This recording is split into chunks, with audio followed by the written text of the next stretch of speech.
مہر اس قدر ہو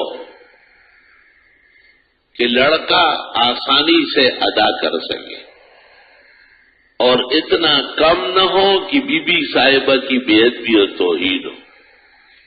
بعض قوموں کے ہاں 32 روپے 8 آنے، 32 روپے 8 آنے اس وقت لگائے جاتے تھے جب 33 روپے کا 7.5 تولے سونا تھا، تاکہ زکوٰۃ فطر قربانی سے بچے تو 1 اٹھنی کم کر لی۔ بس 7.5 تولے سونے سے 1 تولہ یا 1 رتی کم کر لے، نصاب زکوٰۃ ٹوٹ جائے، یہی مہر شرعی ہے۔ اب 32,000 روپے تقریباً تولہ ہے، جو اس حساب سے دینا چاہے وہ سونے کے حساب سے مہر باندھ دے۔ جو نچلے درجے کے لوگ ہیں وہ 52.5 تولے چاندی تقریباً 22,000 روپے بنتے ہیں، وہ اس میں سے تھوڑا سا کم کر دے۔ جو تیسرے درجے کے لوگ ہیں وہ اپنی تنخواہ کا حساب کر لیں کہ سال بھر کی تنخواہ اور آمدنی لڑکے کی کتنی ہے، اس کا ایک حصہ جو وہ خوشی سے ادا کرے وہ بیوی کو ادا کرنا ہوگا۔ مہر واجب الادا ہے۔ حدیث شریف میں ہے جس نے نکاح کیا اور بیوی کو مہر ادا نہیں کیا اور مر گیا، قیامت کے دن بحضور خدا زانی کھڑا ہو۔ فقہا کہتے ہیں زندگی میں ایک مرتبہ باقاعدہ پیش کرنا پڑے گا کہ یہ مہر ہے جو طے ہوا ہے آپ کا اور میرا، اور یہ اس کی نقدی ہے یا اس کا بدل ہے، آپ لے لیں۔ وہ نہ لے بھلے، وہ کہے کہ آپ اپنے مال میں شامل کریں، مجھے ثواب ملے گا،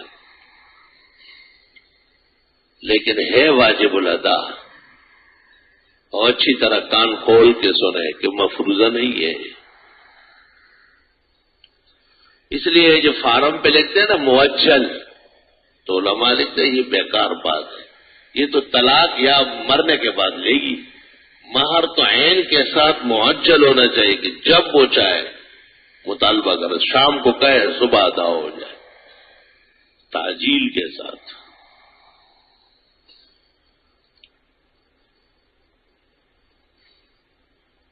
اگر اللہ تعالیٰ نے بڑی توفیق دی ہے، مال کا ریلا پہلا ہے، 50 لاکھ، 1 کروڑ، 2 کروڑ، یہ کوئی بڑی بات ہے؟ کیا چیز ہے اس وقت؟ مقرر کرو، مرد بنے، بی بی کی عزت اس سے بڑھ کر ہے ارب و کرب کا مالک اور مہر رکھتا ہے وہی 25,000، یہ کمکلی بے وقوفی۔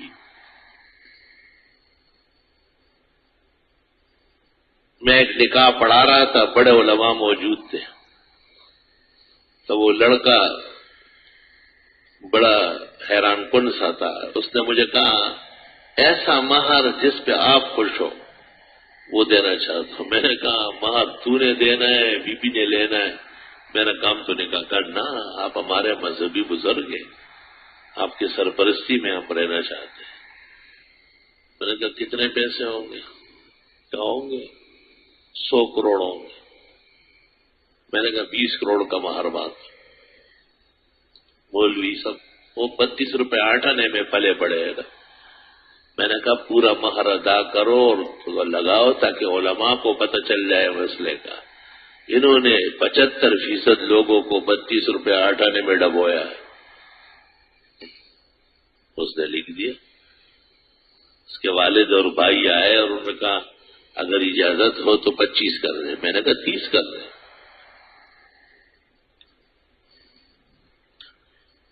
حضرت عمر رضی اللہ عنہ نے اپنے دور خلافت میں کہا تھا ممبر پر کہ اے لوگوں بڑے بڑے مہر نہ باندھ، ہلکے پھلکے مہر ہونا چاہیے۔ اگر یہ بہت زیادہ اچھا کام ہوتا تو پیغمبر کا مہر بڑھ چڑھ کے ہوتا۔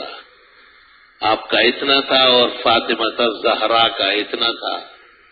فقامت عجوز من ناحیت المسجد، مسجد کے ایک طرف جہاں عورتیں ہوتی تھی ایک بوڑھیا کھڑی ہو گئی اور وہاں سے آواز ہاتھ اٹھایا امیر المومنین سلام عرض ہے۔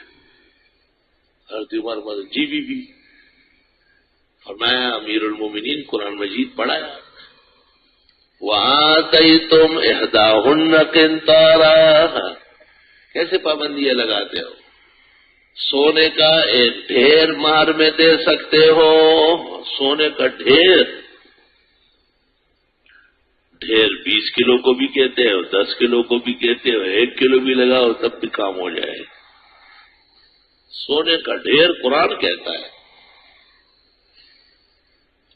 حضرت عمر نے کہا الحمدللہ الذی اصلح اعوجاج عمر بعجوز من هذه الامہ، اللہ کا شکر ہے کہ عمر کی کمی کو ایک بوڑھیا کے ذریعے پورا کیا۔